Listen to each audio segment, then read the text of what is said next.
नमस्कार दोस्तों, इस वीडियो में हम जानने वाले हैं कि पोटास या पोटेशियम जो खाद है उसका हम प्रयोग करते हैं अपने फसलों पर, उसका क्या फ़ायदा है। इस वीडियो में मैं लगभग 13 फायदे जो कि पोटास या पोटेशियम के हैं उनके बारे में चर्चा करूंगा। अक्सर किसान भाई क्या करते हैं कि नाइट्रोजन के लिए यूरिया और फास्फोरस के लिए आपका डीएपी या एसएसपी, इन दो खादों का उपयोग प्रचुर मात्रा में करते हैं और पोटास या पोटेशियम या एमओपी या एसओपी जो म्यूरेट ऑफ पोटास या सल्फेट ऑफ पोटास के फॉर्म में आता है, पोटास या पोटेशियम, उसको डालना भूल जाते हैं।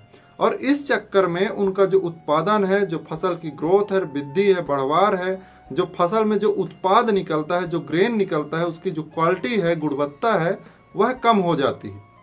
और उत्पादन कम होने के कारण आपको मुनाफा कम होता है, गुणवत्ता कम होने के कारण आपके बाजार में मूल्य या भाव कम मिलता है। तो हम आज जानेंगे कि पोटास का क्या फ़ायदा है। यह इसलिए मैं बोल रहा हूं क्योंकि आप जब भी कोई भी काम करेंगे तो एक उसका निर्णायक जो पॉइंट है उसको सोच कर ही करेंगे। तो आप जब पोटास डालेंगे तो जब इस वीडियो में आपको फ़ायदा पता होगा कि इसके इतने सारे फायदे हैं, अगर हमने अपने फसलों पर, अपने मिट्टियों पर इसका उपयोग नहीं किया है तब हमको क्या रिजल्ट देखने को मिलेगा, और अगर किया है तब हमको क्या फ़ायदे देखने को मिलेंगे। तो आइए हम समझते हैं एक एक करके 13 फायदे हम चर्चा करेंगे पोटास के या पोटेशियम के। तो वीडियो में अंत तक जरूर बने रहिएगा। बहुत ही महत्वपूर्ण हमारा जो चर्चा आज का होने वाला है, बहुत ही अच्छी जानकारी होने वाली है। जानकारी शुरू करने से पहले एक छोटा सा निवेदन है, अगर आपने अभी तक हमारे चैनल को सब्सक्राइब नहीं किया है तो कृपया सब्सक्राइब कर लें, बेल आइकन को भी प्रेस कर लें जिससे वीडियो का नोटिफिकेशन आप तक जल्दी से पहुंचे।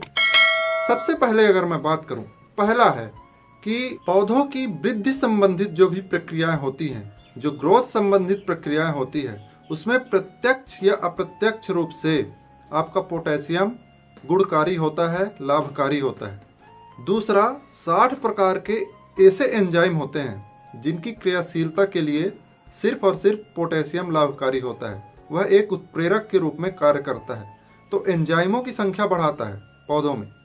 तीसरा, आपके पौधे में जो भी प्रकाश संश्लेषण से खाद बनता है, भोजन बनता है, उस उत्पाद को, उस भोजन को आपके पौधों तक वह जड़ से लेकर के, पत्ती से लेकर के अप डाउन करने में सहायक होता है।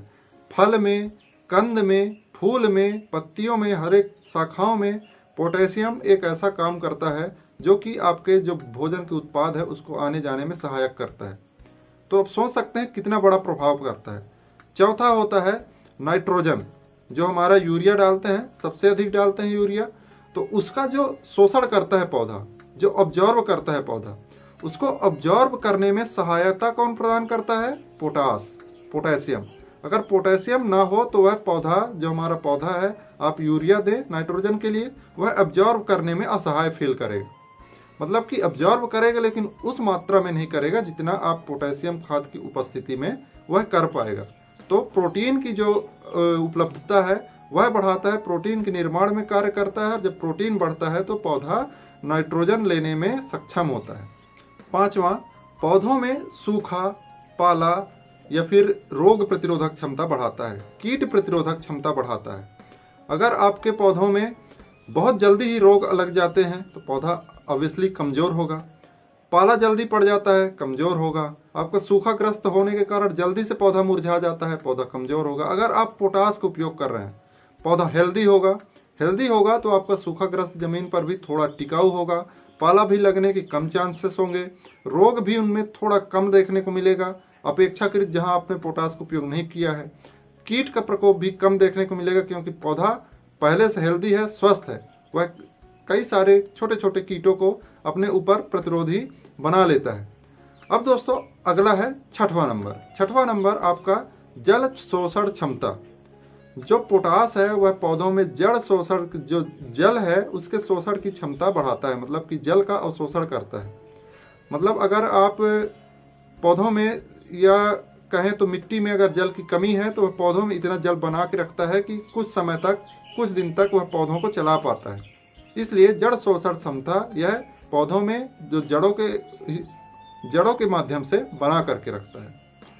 अब अगला है 7वां नंबर, वह है मिट्टी को हवादार बनाना। मिट्टी को जल धारण क्षमता में शामिल करना। अब दोस्तों इसमें स्वस्थ जड़ का विकास भी आएगा। अब इसमें 7वें मिट्टी को हवादार भी बनाता है, मिट्टी को हवादार बनाता है। अगर आप गांठें हो जाती हैं अगर पोटास का बढ़िया उपयोग करेंगे तो अब इससे हवादार बनेगा तो ऑक्सीजन की जो वो है ऑक्सीजन है जो वह जड़ तक जाएगी और जड़ तक जाएगी तो स्वस्थ विकास जड़ करेगा। स्वस्थ विकास का कहने का मतलब देखिए, विकास जड़ का होता है फास्फोरस से, लेकिन स्वस्थ विकास का होगा कब, जब आप पोटास डालेंगे। जड़ों में बहुत अधिक दीमक या कीटों का प्रयोग नहीं देखने को मिलेगा, बहुत अधिक रोगों का अटैक देखने को नहीं मिलेगा, मतलब कि स्वस्थ जड़ों का विकास होगा। अगला है दोस्तों 8वां नंबर, वह है आपका जो फसल है उसका जो उत्पाद है, जो ग्रेन है, जो फल है, जो कंद है, उसके रंग में, आकार में, चमक में, उसकी गुणवत्ता में वृद्धि करता है, जिससे आपको मार्केट पर भी बहुत ही अच्छा मूल्य देखने को मिलेगा। तो आपने इस पॉइंट को जिसने मैं बताया 8वां नंबर, इसको आपने बहुत पहले सुना होगा कि पोटास हमारे जो पौधों का उत्पाद है, ग्रेन है, जो दाने हैं, जो आपका फूल है, फल है, उसको बढ़िया से चमकदार बनाता है, आपका बढ़िया शेप आता है, आपने सुना होगा। तो वही पॉइंट हमने 8वां ये चर्चा किया। 9वां पॉइंट, पोटास की उपस्थिति के कारण जो पौधे जो हमारा फल होता है, जो हमारा बीज होता है, जो अनाज होता है, इसकी भंडारण क्षमता बढ़ती है। पौधे स्वस्थ होते हैं, पोट होते हैं, मजबूत होते हैं तो भंडारण क्षमता बढ़ती है, भंडारण क्षमता का एज अधिक होता है। ये 9वां पॉइंट। 10वां पॉइंट है दोस्तों, जो पोटेशियम है वह तना मजबूत करता है।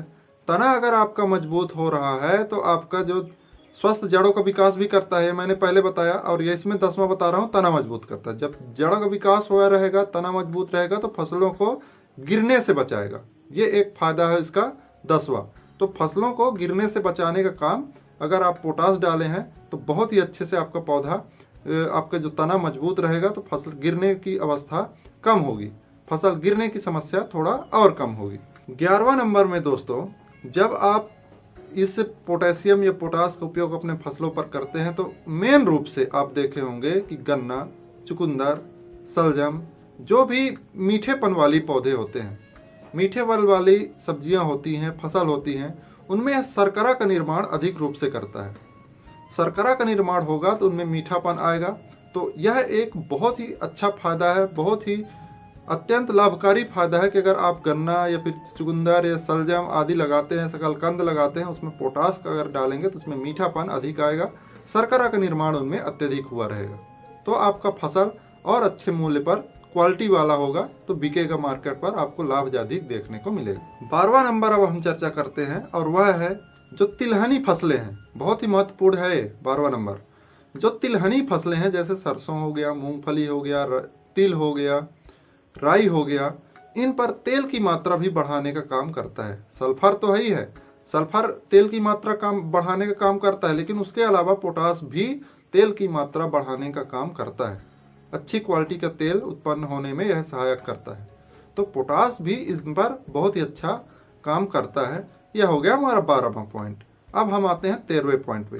13वां पॉइंट एक बहुत ही और शानदार पॉइंट है, वह है कि जो फसलें हमारी जो दलहनी फसलें हैं उन पर जो आप देखेंगे राइजोबियम क्या करता है, जो वातावरण में जो ऊपर या मिट्टी में जो नाइट्रोजन अनअवेलेबल फॉर्म में होते हैं उसको जड़ अपने गांठों के माध्यम से अपने पौधों पर नाइट्रोजन का फिक्सीकरण करता है, मतलब कि नाइट्रोजन को अवशोषित करके रखता है, स्थिरीकरण करता है।